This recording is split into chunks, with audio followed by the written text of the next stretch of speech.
오늘도 여러분들과 여러분의 가정에 큰 은혜와 축복이 임하기를 예수 이름으로 기원합니다. 예수님께서 주기도문을 통해 가지고 시험에 빠지지 말게 하시고 악에서 구하소서. 다만이라는 말이 들어가 있는데 이런 기도를 가르쳐 주었습니다. 악에 빠지면 인간은 그 누구도 참 떨쳐내기가 힘듭니다. 이 마귀의 손 악에서 벗어날 길은 우리 주님께 손을 내미는 그 길밖에 없는 것이죠. 오늘은 이 악에서 구하소서 이런 제목으로 오늘을 사모하고자 합니다. 먼저 생각할 것은 그러면 이 악의 근원이 무엇인가 하는 것입니다. 이 악은 어디서 온 것인가? 이건 하나님이 만든 것인가? 누가 만든 것인가? 성경이 악은 하나님께로부터 저 가장 먼 거리에 있는 가치로 여기고 있습니다. 그래서 악한 자는 하나님을 배신하고 떠나간 저 쫓겨나간 사탄이라는 존재이죠. 그래서 그의 존재 자체가 악이고 그 존재가 하나님을 배신하고 쫓겨나간 자입니다. 이 자는 악의 시작이고 인류를 파멸시킨 살인자고 거짓말자이고 그리고 공중권세를 잡은 자입니다. 악령으로 되어 있고 또는 뱀이라고 표현도 되어 있고 또 이 악령과 귀신을 거느리고 내려온 루시퍼라는 이름으로 표현되어 있습니다. 그래서 이 사단이 추방되어서 저 공중으로 떨어져 있기 때문에 에베소서에는 공중권세 잡은 자 이런 표현을 가지고 있어요. 이 자가 에덴에 침투해가지고 아담과 이브를 꿰어내어가지고 하나님에게서 멀리 떠나가게 만든 것이죠. 형에게 맞아 죽은 동생이 있다는 얘기가 아주 창세기에 나옵니다. 이 창세기는 모든 것의 시작을 말해주고 있어요. 그러니까 우주의 시작, 또 인류의 시작, 그리고 죄의 시작, 살인의 시작, 가정의 시작 이런 시작에 대한 이야기가 창세기부터 나오고 있는데 이 형이 동생 아벨을 죽인 아주 비참한 얘기가 나옵니다. 그래서 이 아벨은 첫 예배하다가 죽은 순교자가 된 것이죠. 이 형이란 자가 얼마나 타락하고 패배했으면 아우를 쳐 죽였겠습니까? 하나님께서 이렇게 취조를 시작했습니다. 네 아우 아벨이 어디 있느냐? 그러니까 이렇게 대답을 해서 내가 내 아우를 지키는 자입니까? 라고 반기를 들었어요. 그때 하나님께서 네 아우의 핏소리가 땅에서 내게 소리치지 아니하느냐. 그래서 하나님은 이 악을 끝까지 추적합니다. 숨겨질 수가 없는 것이죠. 누가복음 6장 45절에 보면 선한 사람은 마음에 쌓은 선에서 선을 내고 악한 자는 그 쌓은 악에서 악을 내나니 이는 마음에 가득한 것을 입으로 말합니다. 예수님께서 가르친 말씀이에요. 이 이단과 거짓 선지자를 무엇으로 구별할 수 있겠습니까? 열매를 보면 알 수 있다는 거예요. 저들의 행위를 보면 알 수가 있는 것입니다. 이것을 보면 그들의 배경에 이 어둠의 세력, 사단이 뿌리 내리고 있는 것을 볼 수가 있습니다. 그러니까 악에서 떠나지 않고는 하나님께 나아갈 수가 없는 것입니다. 베드로전서 3장 11절에 읽어보면 이런 말씀이 나와요. 악에서 떠나 선을 행하고 화평을 구하라. 그랬어요. 또 시편 37편 27절에 보면 악에서 떠나, 여기도 악에서 떠나 선을 행하라. 그리하면 영원히 살리니 라고 했습니다. 욥기 1장 8절에 보면 여호와께서 사탄에게 이르시되 네가 내 종 욥을 주의하여 보았느냐? 그와 같이 온전하고 정직해서 하나님을 경외하며 악에서 떠난 자는 세상에 없다 라고 자랑을 합니다. 성경은 악에서 계속 떠나기를 이렇게 명령하고 있는 것이죠. 그래서 하나님께 가까이 나아가는 것이 최고의 선을 향하는 길입니다. 욥도 그래서 하나님께 가장 가까이 있던 자입니다. 그분 앞에 머물기 위해서 유혹을 떨쳐버리고 또 고난을 이겨내고 시련을 이겨낸 사람이 욥이죠. 욥은 그래서 하나님께 또는 온 세상에 예수님께서도 자랑하고 인정했던 그런 성도가 되었습니다. 그는 기회만 있으면 예배를 드렸습니다. 제사를 드렸어요. 제사를 드리고 예배를 드리는 이 예배 행위가 하나님께 가까이 가는 최고의 행위이기 때문이죠. 욥기 36장 10절에 보면 그들의 귀를 열어 교훈을 듣게 하시며 명하여 죄악에서 돌이키게 하시나니.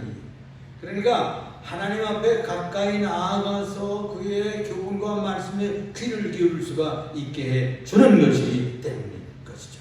잠언 4장 27절에도 좌로나 우로나 치우치지 말고 내 발을 악에서 떠나게 하라. 여기서 악에서 떠난다는 얘기를 계속하고 있는 것이죠. 잠언 16장 6절에도 인자와 진리로 인하여 죄악이 속하게 되고 여호와를 경외함으로 말미암아 악에서 떠나게 되느니라. 하나님을 경외하고 하나님을 예배하고 하나님 앞에 나아감으로 자연히 악에서 떠나는 삶을 살게 되는 것이죠. 이걸 코람데오라고 해요. 코람은 앞에서 하나님 존전이라는 뜻이죠. 늘 하나님 앞에서 산다는 의식을 가지고 살아야 서원이 되는 것입니다. 그래서 이 말을 히브리 말로 토브라고 해요. 여러분 영어에서 탑이라는 말을 하잖아요. 그게 다 거기서 나왔어요. 그래서 최고에서는 하나님께 가장 가까이 가는 것, 그 가치, 그런 상태를 말하는 것입니다. 베드로가 잡혀가시는 예수님을 멀찍이 쫓아가다가 시험에 들게 되는 것입니다. 3번씩 모른다고 배신하는 악행을 저질렀어요. 그러니까 이 악을 떠나서 하나님 나라로 들어가고 하나님 존재로 나아가는 것이 회개요. 선으로 가는 전환입니다. 그래서 이 악은 사탄에게서 나왔고 하나님께로부터 가장 먼 거리에 떨어진 것은 어디겠습니까? 지옥이에요. 그래서 이 죄를 처리하는 것이 지옥입니다. 그래서 이 죄와 나를 분리시켜야 지옥에 떨어지를 않는다는 말이에요. 하나님을 떠나 범죄한 자들은 회개를 하지 않은 존재들 다 지옥에서 떨어지는 수밖에 없는 것입니다. 이런 무서운 진리를 가르치는 것이 바로 성경입니다. 그러므로 우리는 악에서 떠나 여호와 하나님께 나아가는 행위를 해야 됩니다. 그것이 바로 선행이며 예배이며 주님의 뜻에 순종하는 삶이라고 볼 수 있습니다. 두 번째로 생각할 것은 이 악은 한 사람에서부터 공동체로 자꾸 증폭되고 번져나간다는 것입니다. 출애굽 백성들은 모세의 인도를 받아서 시내산까지 내려오게 나오게 됩니다. 그 시내산에 올라가서 40일 동안 기도하면서 십계명을 받고 있던 이 모세의 정경을 생각하지도 못하고 그새를 참지 못해가지고 금송아지를 만들어서 너희를 인도한 여호와니라 이렇게 우상 숭배하는 것이 이스라엘을 아주 큰 악에 빠지게 했습니다.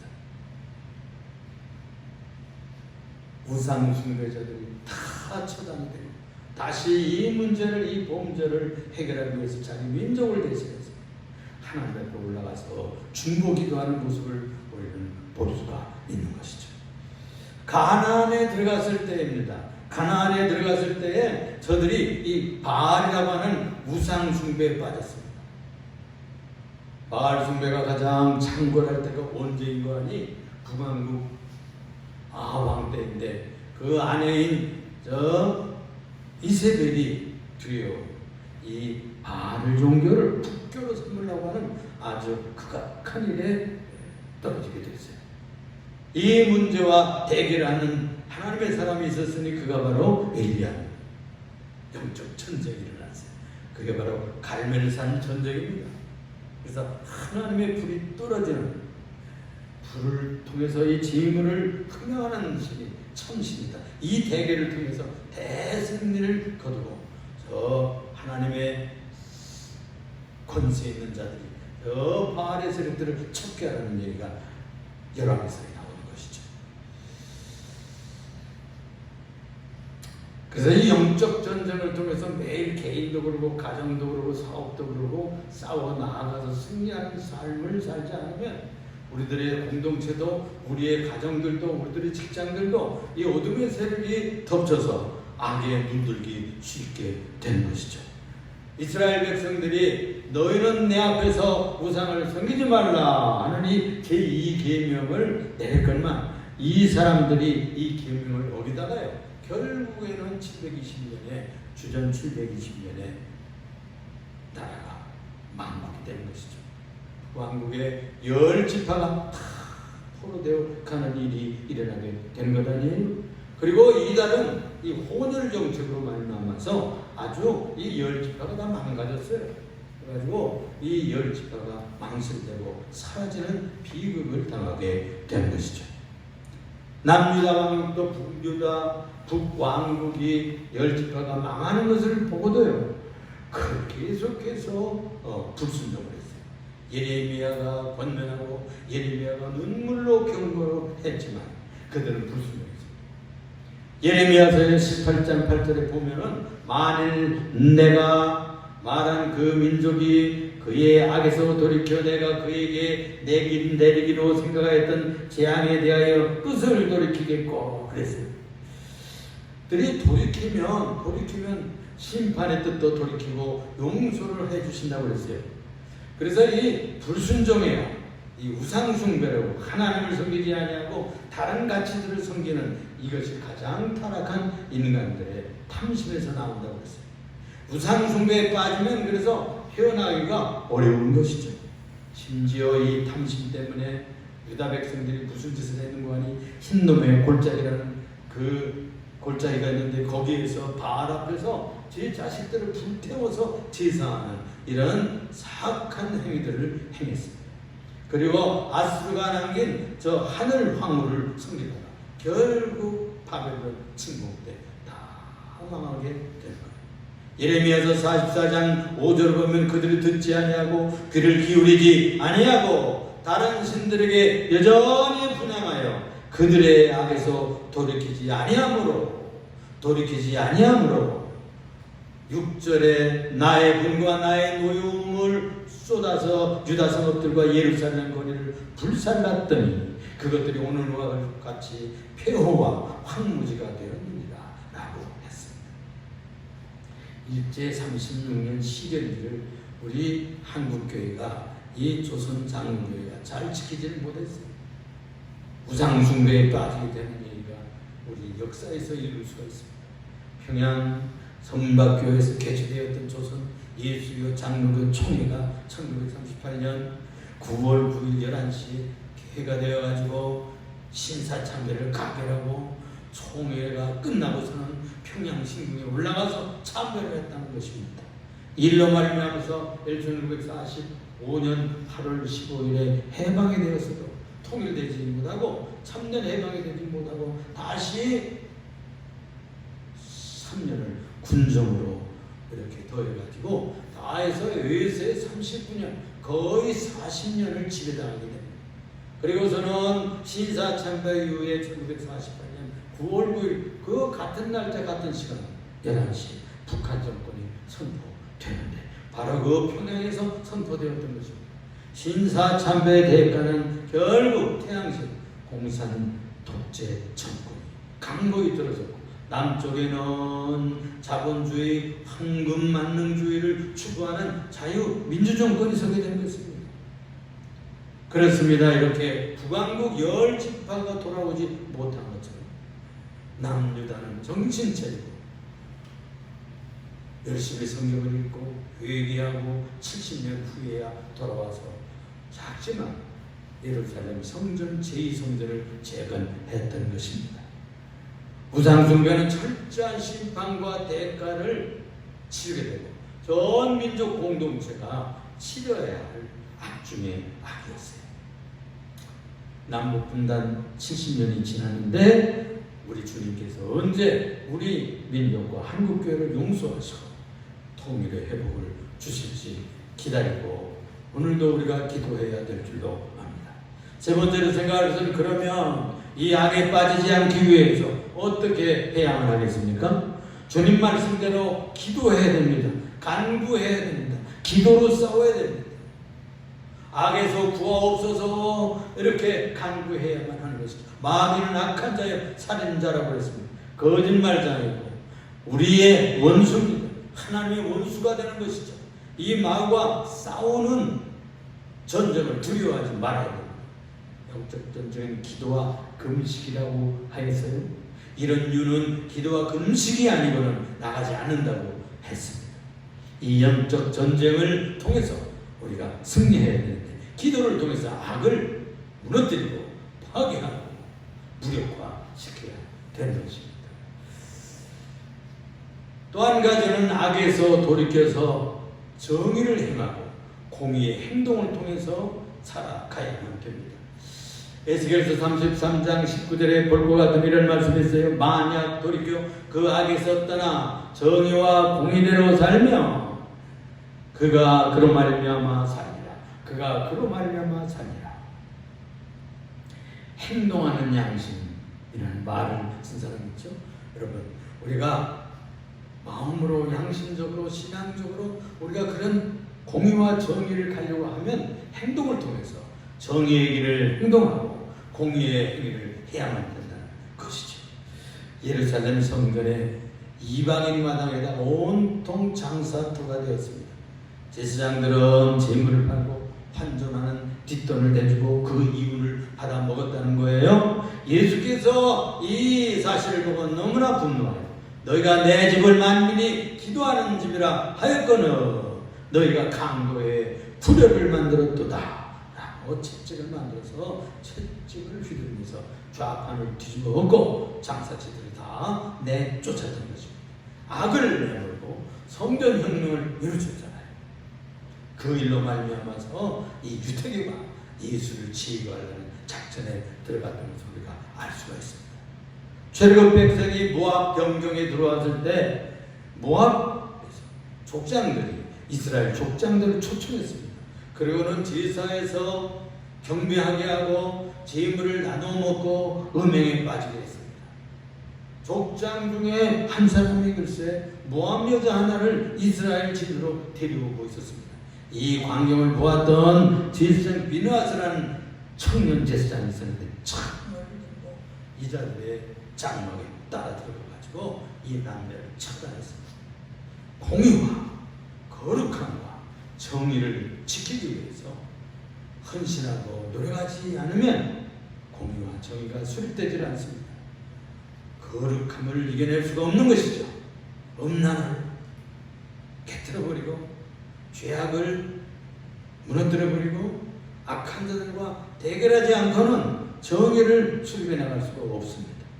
세 번째는 악에 빠졌을 때는 어떻게 해야 되냐? 회개하고 돌이키고 하나님께 손을 내밀어서 회개하는 결단, 돌이키는 행동이 있어야 된다는 것입니다.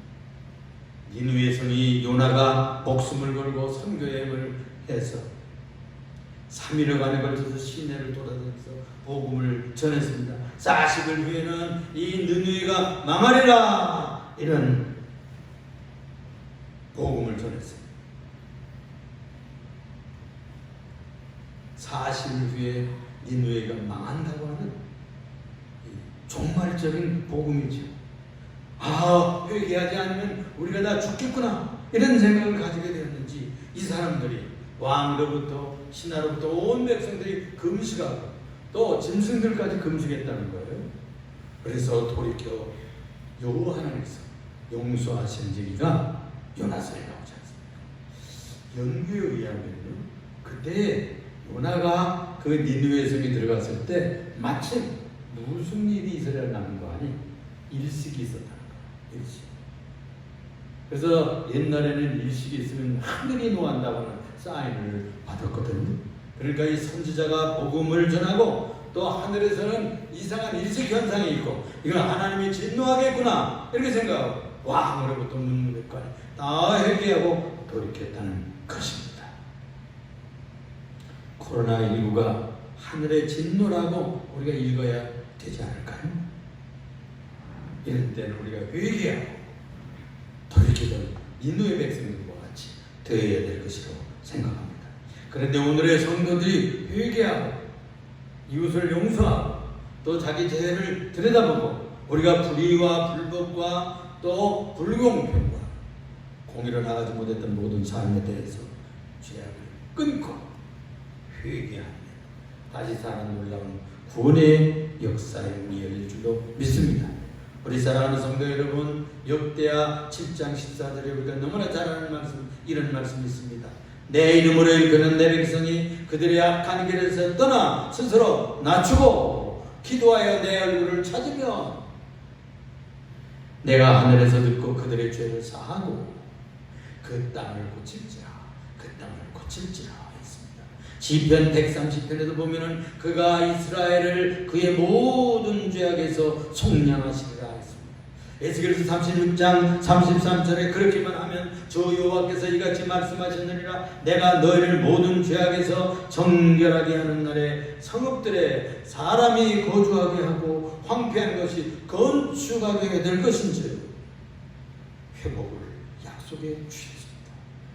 우리가 이 어려운 때는 기도를 통해서 싸워 죄와 싸워 대결하고 영적 전쟁을 사단과 벌이며 또 정의를 행하고 공의를 행하고 거룩한 삶을 살고 악에 빠졌을 때는 우리가 회개하고 통회되면서 돌아오면 우리를 고쳐주실 것입니다. 가정을 고쳐주시고 직장을 회복해 주시고 우리의 교회를 회복해 주실 줄로 믿습니다. 기도하겠습니다. 사랑이 많으시고 은혜가 풍성하시며 우리의 지도자가 되시는 주님, 감사와 찬양과 영광과 존귀를 주 앞에 돌립니다. 죄 많고 허물 많은 우리들을 오늘도 구원하시기 위해서 우리 주 예수 그리스도의 십자가의 복음을 주시고 이 귀한 진리를 가르쳐 주심을 감사합니다. 우리가 악에 빠지지 않게 하여 주옵소서. 기도하라 머니하서 싸우니 사단과 싸워 승리하게 하시고 모든 불의와 불법을 회개하게 하시고 공의와 정의와 거룩을 살 귀한 성도들이 다 되게 하여 주옵소서. 아버지 하나님, 코로나19로 말미암아 고생하는 모든 의료진들과 모든 아버지 이 나라의 공무원들과 또 모든 아버지 백성들을 불쌍히 여겨주시고 사업하는 들과 구멍가게 일까지 축복해 주셔서 모든 아버지 어려움을 극복하고 회복되는 귀한 은총이 있게 하여 주옵소서. 우리가 잘못하여 주의 종들이 회개하지 못하고 한국교회가 바로 서지 못해서 그런 점이 있어오면 우리들을 용서하시고 이 땅을 고쳐 주시옵소서. 예수님 이름으로 기도드리옵나이다. 아멘.